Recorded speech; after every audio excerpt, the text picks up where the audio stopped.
Pemirsa, pasca gempa berkekuatan 6,2 magnitudo yang mengguncang Kabupaten Garut, Jawa Barat Sabtu malam, sedikitnya 41 rumah terdampak. Tidak hanya rumah warga, sejumlah fasilitas umum pun juga rusak.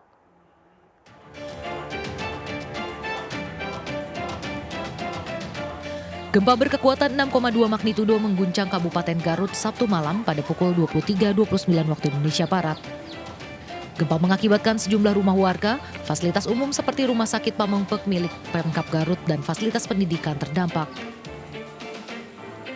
Pemerintah Kabupaten Garut mencatat sedikitnya 41 rumah mengalami kerusakan dengan kategori rusak ringan, sedang, dan berat yang tersebar di sejumlah kecamatan mulai dari Kecamatan Pacarwangi, Singajaya, Pamengpek, Cisompet, Sucinaraja, dan kecamatan lainnya. Tidak ada korban jiwa dalam gempa ini, namun 4 orang luka-luka.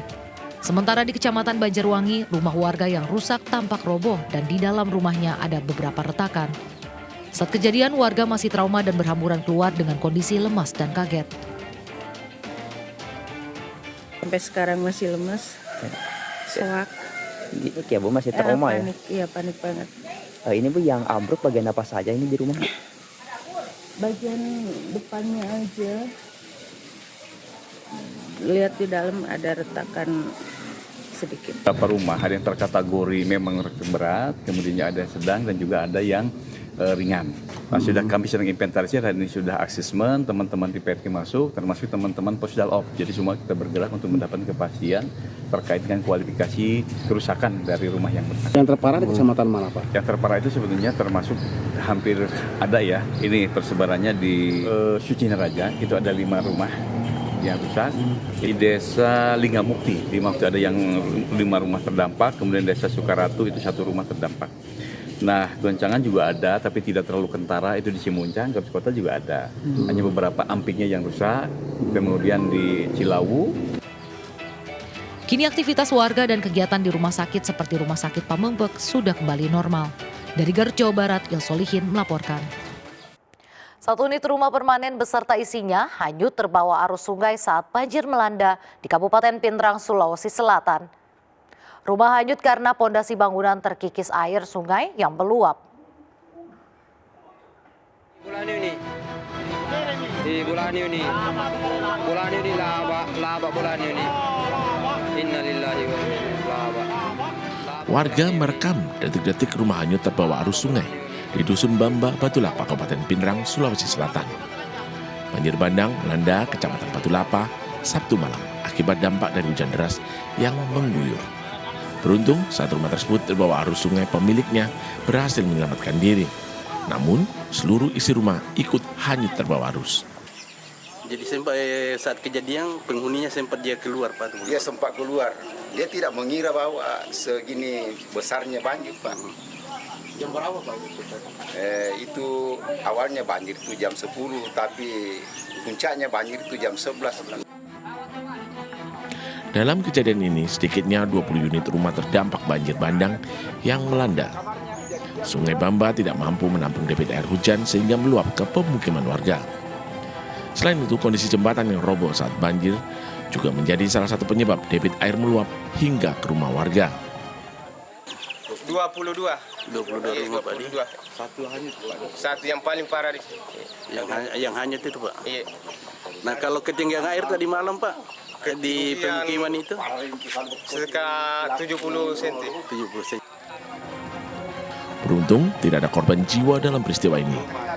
Kini warga mulai membersihkan sisa-sisa material banjir yang masuk ke rumah.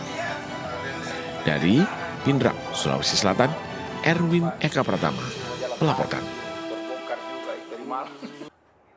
Pemirsa, seorang polisi dilaporkan ke Propam Polda Sumatera Utara akibat melarikan diri usai menabrak mobil seorang warga di pintu keluar tol Binjai, Sumatera Utara.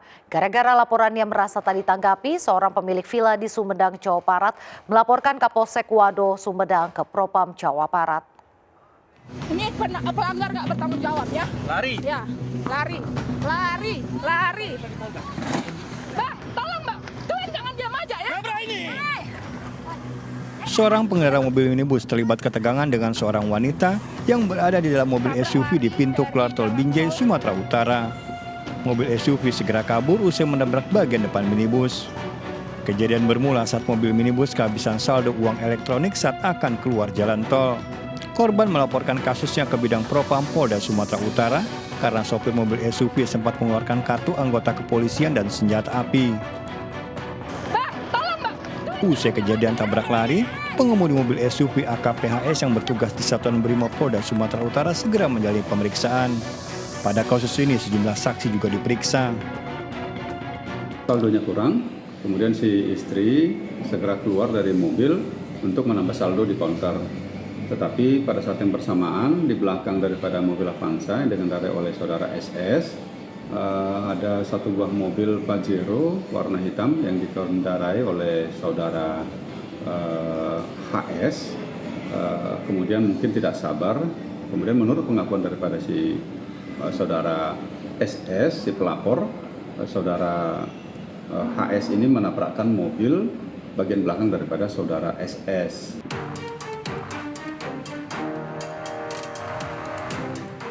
Agustin Arifin, seorang pemilik villa di Sumedang, Jawa Barat, mendatangi ruang Propam Polda Jawa Barat. Pemilik villa melaporkan Kapolsek Waduh, Sumedang. Bersama penasihat hukumnya, pemilik villa merasa laporan kasus pencurian yang diduga dilakukan seorang penyewa villa pada bulan Januari lalu tidak ditindaklanjuti petugas kepolisian dari Polsek Waduh. Tidak profesional dan tidak mampu menyelesaikan persoalan itu. Padahal persoalan itu hanya menyangkut sewa ya, terhadap sewa menyewa kamar villa yang milik klien kami, dan persoalan yang harusnya bisa diselesaikan oleh Polsek tapi tidak bisa diselesaikan secara musyawarah dan keluarga. Peristiwa berawal pada bulan Januari lalu. Agustin, pemilik villa, kedatangan seseorang yang akan menyewa. Harga yang disepakati 1,8 juta rupiah per malam. Setelah menginap semalam, sang tamu tak juga melakukan pembayaran, bahkan melanjutkan hingga malam kedua. Namun menjelang malam kedua, sang penyewa kabur tanpa melakukan pembayaran. Pelaku juga membawa sejumlah perkakas yang ada di dalam villa. Dari Bandung, Jawa Barat, Mujib Prayitno melaporkan. Selalu waspada peredaran uang palsu. Seorang emak-emak diamankan pedagang lantaran berbelanja dengan uang palsu di Pasar Kayen Pati, Jawa Tengah. Aksi itu terungkap lantaran warna uang berubah saat terkena air ketika pelaku berbelanja ikan.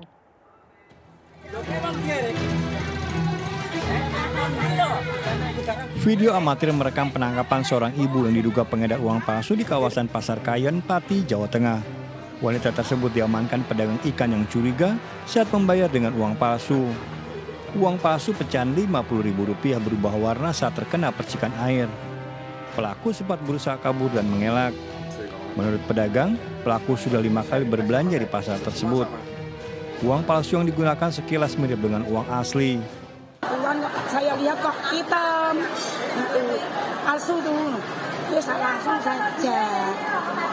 Itu tahu hitam setelah kena air atau apa itu, Bu? Ya sudah tahu saya. Ada bedanya. Yang asli sama yang palsu sudah berbeda. Bedanya di bagian apa itu? Mungkin pas dipegang. Kepala dan kepalanya kan hitam itu. Uangnya. Saat dilakukan penggeledahan di sepeda motor pelaku, ditemukan 60 lembar uang pecahan Rp50.000 dan 28 lembar uang pecahan Rp100.000. Semuanya dengan kondisi fisik dan nomor seri yang sama.